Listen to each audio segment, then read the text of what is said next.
Alors, cher propriétaire d'animaux, on peut toujours savoir quand son chien est heureux, n'est-ce pas? La queue qui remue dans tous les sens et les aboiements enjoués parlent d'eux-mêmes. Mais il n'est pas aussi facile de savoir si ton toutou est triste ou même déprimé. Essayons de déterminer les raisons les plus courantes pour lesquelles ta boule de poil pourrait être contrariée.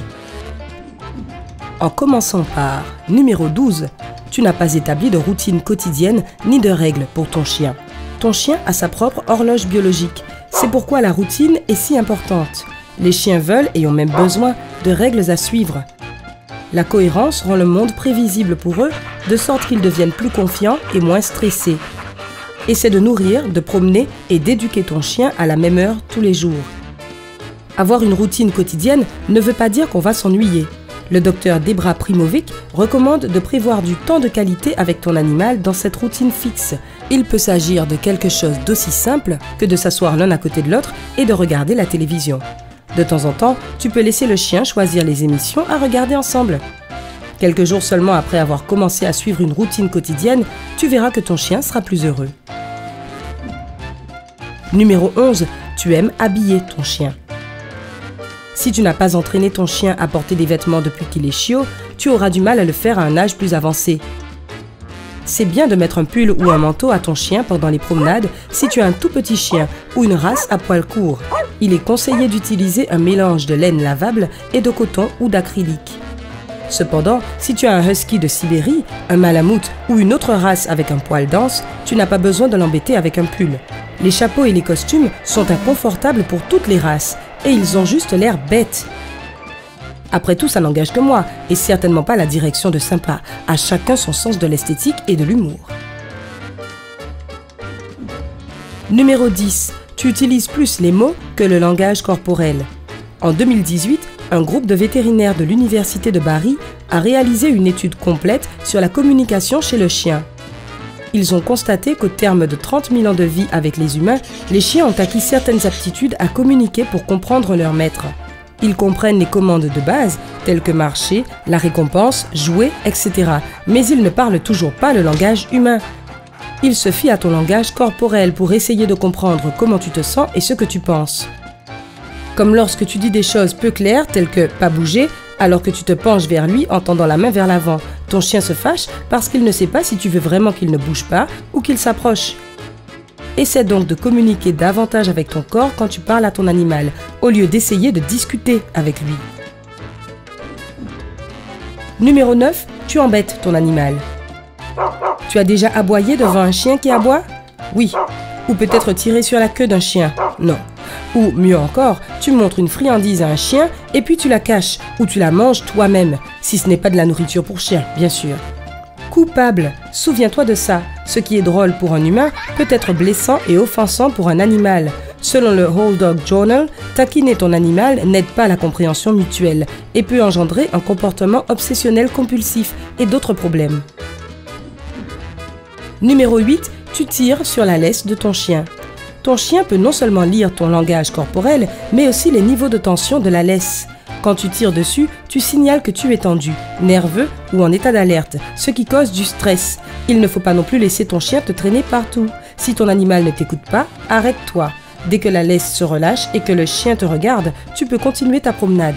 N'oublie pas d'emporter des friandises pour le récompenser de son bon comportement. Une laisse trop courte rend aussi l'animal nerveux. Si tu promènes ton chien avec une longue laisse, tu lui dis clairement que tout est sous ton contrôle et qu'il n'y a aucun danger. De cette façon, la balade sera plus facile car il ne sentira pas de tension constante. Laisse ton chien renifler. En 2015, un groupe international de chercheurs, dirigé par Birth et Nielsen, a étudié le rôle des odeurs dans la vie d'un chien. Ils en ont conclu que cette action avait un impact sur leur comportement et leur bien-être. Une promenade pour un chien n'est pas seulement un moment où il peut faire ses besoins, c'est aussi l'occasion de découvrir le territoire environnant. Souvent, le chien urine sur des choses pour laisser des informations. D'autres chiens passent, reniflent où est allé le chien précédent, obtiennent l'information et font pipi là aussi. Oui, c'est comme Facebook. Le premier chien laisse un message et d'autres le commentent. C'est pourquoi un animal se fâche si on l'éloigne tout le temps des arbres et des bordures. Numéro 7. Tu ne prends pas au sérieux la peur de l'eau de ton chien. La plupart des chiens adorent nager dans l'eau. Cela leur donne un sentiment de liberté. Cependant, même les races qui aiment nager dans les lacs, s'allonger dans les flaques d'eau et courir dans les arroseurs de pelouse peuvent détester prendre un bain. Les chiens n'aiment pas le bruit de l'eau courante ou la surface glissante. Donc, pour réduire le stress de l'animal, place un tapis antidérapant au fond de la baignoire, donne-lui tout un tas de friandises et félicite-le pour son bon comportement. Numéro 6. Tu fais des câlins à ton chien. Il est naturel pour les humains de montrer leur affection en enroulant leurs bras autour du corps de quelqu'un. Mais bon, les chiens n'ont pas de bras, alors leur façon de montrer leur amour et leur soutien est différente. Imagine une créature 3 ou 10 fois ta taille qui s'approche de toi et te serre dans ses bras. Beaucoup de chiens le supporteront, surtout les races de compagnie traditionnelles comme le Golden Retriever. Mais la plupart des toutous se sentiront menacés et mal à l'aise si tu le fais. Le docteur Alexandra Horowitz a souligné les signes typiques d'un chien qui se sent mal à l'aise lors d'un câlin. Il rabat les oreilles en arrière, se lèche les babines, bâille et cherche à s'échapper. Numéro 5. Tu cries sur ton chien. Les chiens ont peur des bruits forts et ne comprennent pas ce que tu attends d'eux. Si tu n'es pas satisfait du comportement de ton chien, prends une posture de ton choix et fais une tête contrariée. Si ton chiot n'est pas encore assez dressé pour attendre une promenade et qu'il fait pipi par terre, lui crier dessus ne fera qu'empirer les choses. Si tu punis ton chien physiquement ou si tu lui cries dessus, il ne sera pas mieux entraîné, il aura juste peur de toi et sera sournois. Il y a aussi des chances qu'il le refasse en ton absence. Une étude réalisée en 2016 par le département de psychologie de l'université Brigham Young a conclu que les chiens savent toujours quand les gens sont en colère et qu'ils deviennent plus hésitants à faire ce que ces personnes leur demandent.